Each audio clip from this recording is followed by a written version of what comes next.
Hello guys, how's it going? My name is Darren, and I just kind of want to overview Assassination Rogues and PTR. Recently on the live stream, I was able to capture a fair amount of footages, lots of subtlety gameplay compared to Assassination gameplay, but a fair amount of footages of me being able to test out Assassination, test out subtlety, and get the viewers aboard, just go against people of various difficulties. Now, everybody are going to, against an arena, are going to be of various skill levels, so please do not just toss this video out on the side. I'm not going to try to make it sound like, oh, we just steamrolled through everybody, everything was easy, or if everybody were literally the godliest player. I just kind of want to talk a bit about the rogue specs themselves, Assassination Toxic Blade playstyle compared to the Subtlety Rogue playstyle. In this video, I want to cover Assassination. What I like about this playstyle with Toxic Blade, and especially the changes of the major Toxic Blade, is now instead of increasing the chance for your abilities to crit, it simply buffs the amount of damage your nature-based abilities do. So anything that deals nature damage, be it from your vendetta and the blades that get thrown out, the procs for your poisons, which is a good chunk of your damage, your artifact weapon actually owns in terms of just how hard it hits, and your envenom poison procking as you stab your enemy. Everything that is nature based is going to be dealing a ton more damage by 30%. So imagine a vendetta though already makes the enemies take 30% more damage, and a toxic blade for, depends how Blizzard does it, whether it's an additive or multiplicative kind of a buff mechanic, whether it multiplies the damage or it just simply stacks it for like a 60%, which I'm not 100% sure on that. Anyway, the Assassination Rogue playstyle overall felt great. The spec felt awesome, and that is the best part about it. It felt great. I loved it. I enjoyed it tremendously. I thought it was well done, and the Toxic Blade is overall, for me at least, is a lot better of an ability. It is an active ability rather than a passive ability, and that's my favorite part about it. First of all, I think there should be more active abilities in the game in general, and I'm a huge fan of the fact that it increases how much nature damage you do, because then it allows you a poison-based playstyle.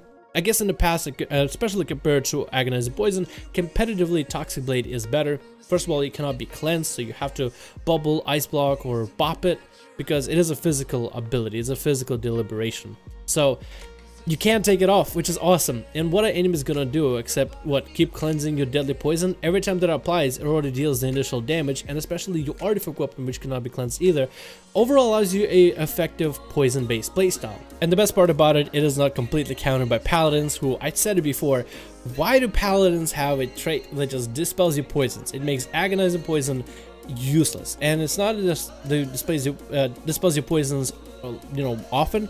It's just like a constant constant dispel that doesn't have a cooldown of any sort, or a very short cooldown that completely messes with your playstyle. So having deadly poison is basically not as risky, because the risk and reward for it just wasn't enough. But with Toxic Blade, you add in a lot more comprehensive and coherent playstyle. Another thing to note with Assassination, this is mostly for anybody who does PvE as Assassination. Blizzard, I feel like, is listening to what you guys are saying, and a lot of people understand that Agonizing Poison is objectively a better option for single target DPS and even some cleave fights as an Assassination Rogue within a PvE environment.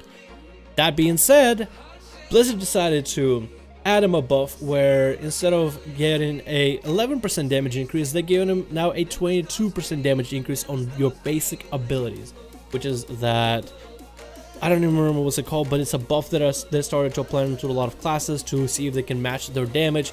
So by going with the Toxic Blade playstyle, or Alacrity, or Exsanguinate, they are buffing your overall damage a little bit. And I'm hoping this damage does stay to PvP, although they might go ahead and nerf our agility by 5% more for all we know, because that's kind of something Blizzard does.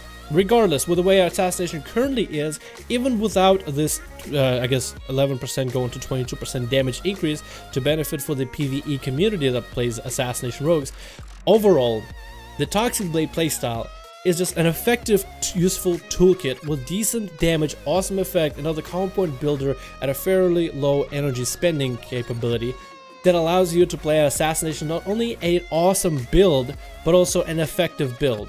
The only thing I hope they do in the future for Assassination is buff Exsanguinate and bleed based playstyle, but I think they've done justice to poisons, and I feel now that poisons are in a good position, I feel like they could do something similar for bleeds, in particular for Assassination. But even if they don't do anything like this for bleeds, in particular, I will not complain. I will not say anything about it. I love my Toxic Blade. You can keep Toxic Blade on the bars. I like it a lot better than the passive Agonizing Poison, especially for PvP. And it overall makes for a great experience. I hope you guys will be able to enjoy this experience soon. Let's hope patch 7.25 comes out very soon. My name is Darren. This has been my video on Assassination Rogues, primarily talking about Toxic Blade and how it feels to PvP with it. Thank you guys so much for watching, and I'll see you guys in another video.